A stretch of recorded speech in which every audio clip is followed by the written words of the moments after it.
Petroleum मसनूआत की कीमतों में इजाफा कर दिया गया। वजारत खजाना की जानिब से पेट्रोलियम मसनूआत की कीमतों में इजाफे का नोटिफिकेशन भी जारी कर दिया गया। पेट्रोल की कीमत में 5 रुपए 36 पैसे फी लीटर इजाफा किया गया है। पेट्रोल की नई कीमत 272 रुपए 15 पैसे फी लीटर मुकर्रर की गई। हाई स्पीड डीजल की कीमत में 11 रुपए 37 पैसे इजाफा किया गया। हाई स्पीड डीजल की नई कीमत 284 रुपए 35 पैसे फी लीटर मुकर्रर की गई है।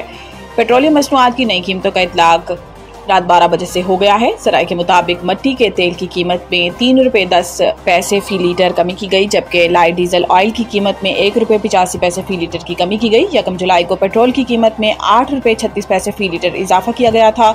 1 जुलाई से हाई स्पीड डीजल 10 रुपए 39 पैसे महंगा किया गया था। पेट्रोलियम और हाई स्पीड डीजल पर पेट्रोलियम लीवी बरकरार। हुकूमत की जानिब से पेट्रोल और हाई स्पीड डीजल पर पेट्रोलियम लीवी बरकरार रखी गई है।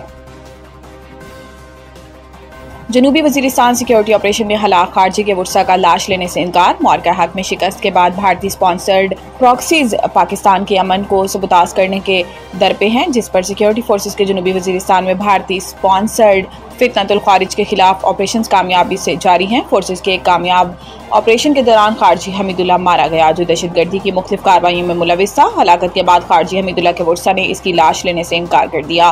खारजी हमीदुल्लाह के वालिद का कहना है कि हमीदुल्लाह ने जो दहशतगर्दाना हमले किए वो हमारे अकीदे इस्लाम के बरअक्स और गैर कानूनी है।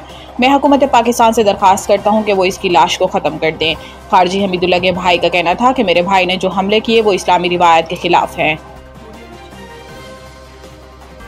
वजीर खारजा इसाक डार की चीनी हम मनसब से मुलाकात। सी पैक और 2 तरफा ताउन पर तबादला ख्याल। नायब वजीर आजम और वजीर खारजा सेनेटर मोहम्मद इसाक डार ने त्यानजिन में शंघाई ताउन तंजीम SCO के वज़राए खारजा कौंसिल के इजलास के मौका पर चीन के वजीर खारजा वांग यी से मुलाकात की। इसाक डार ने SCO वजारती इजलास की कामयाब मेजबानी पर चीनी वजीर खारजा को मुबारकबाद दी और कॉन्फ्रेंस के दौरान फराहम की गई शानदार मेहमान नवाजी पर चीनी क़यादत का शुक्रिया अदा किया। दोनों रहनुमाओं के दरमियान मुलाकात में सी पैक, चीन पाकिस्तान इक़्तिसादी राहदारी और कसीरुल मुल्की ताउन समेत बाहमी दिलचस्पी के अमूर पर तफसीली गुफ्तगू हुई। इन्होंने पाकिस्तान और चीन के दरमियान all weather strategic cooperative partnership की मजबूती पर इत्मीनान का इज़हार करते हुए मुख्तलिफ शोबों में जारी करीबी ताउन को सराहा। तरक्की के अहल अफसर को रिटायरमेंट के बाद भी प्रमोशन दी जा सकती है। सुप्रीम कोर्ट के जस्टिस मोहम्मद अली मजहर ने 5 सफ़ात पर मुश्तमिल फैसला तहरीर किया, जिसमें कहा गया है कि दरख्वास्त गुजार पुलिस सर्विस के सीनियर अफसर थे जो 3 बार तरक्की से महरूम रहे। हालांकि इनकी 2013 से 2018 तक तमाम कारकर्दगी रिपोर्ट्स बेहतरीन थी। अदालत ने सिंध हाई कोर्ट का फैसला कलअदम करार देकर हाई पावर्ड सिलेक्शन बोर्ड को हिदायत की कि वो दरख्वास्त गुजार का केस 2 माह में मेरिट पर दोबारा सुने। अदालती फैसले के मुताबिक 2019 की रिपोर्ट ना होने की वजह फील्ड पोस्टिंग का ना मिलना था, जबकि तरक्की ना देने की कोई ठोस वजह मौजूद नहीं थी। अदालत ने करार दिया कि हर सरकारी मुलाजिम को परफॉर्मेंस प्रमोशन के लिए ज़ेरे गौर लाया जाना इसका बुनियादी हक है और तरक्की के अहल अफसर को रिटायरमेंट के बाद भी प्रमोशन दी जा सकती है।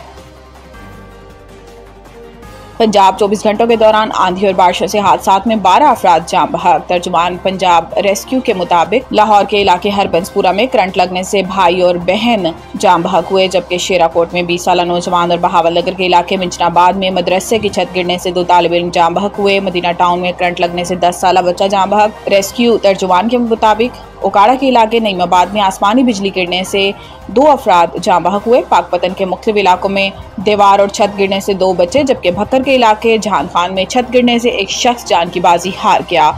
इसके अलावा सूबे में बारिश से होने वाली मुख्तलिफ हादसात में 92 अफराद जख्मी हुए हैं।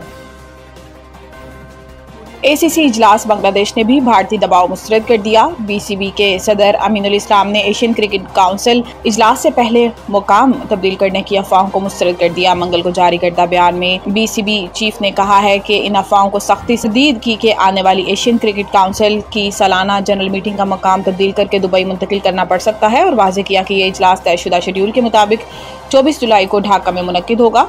ज़राए के मुताबिक भारत की इजलास में शिरकत गैर यकीनी थी और कहा जा रहा था कि सियासी कशीदगी के बायस ये इजलास दुबई मुंतकिल किया जा सकता है। अमीनुल इस्लाम ने इस हवाले से मीडिया को बताया कि तमाम तैयारियां मुकम्मल हैं और हमें पूरा यकीन है कि तमाम अरकान ममालिक इस इजलास में शिरकत करेंगे।